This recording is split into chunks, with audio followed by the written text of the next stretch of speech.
6 pessoas foram indiciadas pelos crimes cometidos naquele asilo fechado há pouco mais de 2 meses em Santa Luzia, na região metropolitana. Você lembra? O inquérito concluído pela Polícia Civil aponta que 76 idosos foram torturados. 76 idosos foram torturados. Vamos lá ver.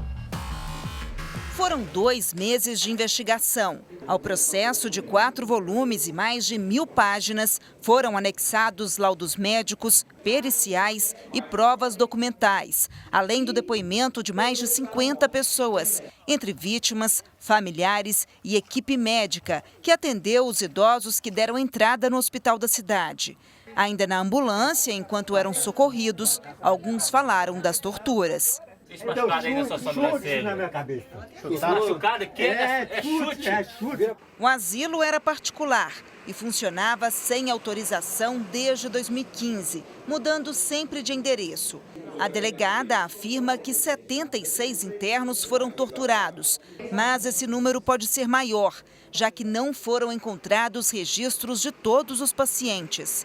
A principal continua sendo a Elizabeth, que é a dona do local, e a gente fala a grande mente do local. Tudo que ali acontecia pelas suas mãos ou pelas suas ordens. Então, ela hoje foi indiciada por 18 torturas com agravamento morte e as demais torturas sem o agravamento morte, por todas as vítimas catalogadas. Todos eles, gente, respondem por tortura. Não é um exagero por parte da polícia. Por que a gente fala que não é um exagero?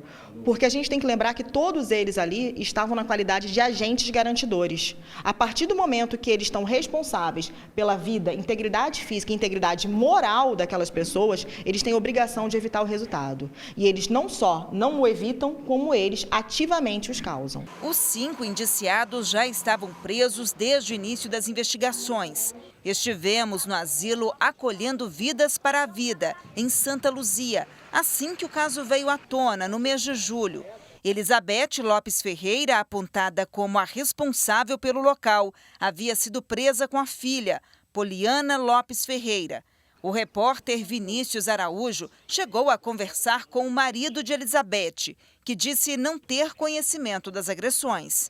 Não tinha conhecimento nenhum em relação a funcionária, em relação a idoso, até porque eu não ficava aqui porque eu trabalho fora, eu mexo com outro tipo de serviço. Paulo Lopes Ferreira também está preso, assim como a outra filha, Patrícia Lopes Ferreira, e o cuidador Jorman Alexander Venâncio. O homem conhecido como JP estava escondido em uma associação de moradores e também declarou inocência. Jamais, entendeu? Vou provar minha inocência, entendeu? O Paulo e o JP, eles são os braços. Eles são aquelas pessoas que realmente entram com a força bruta.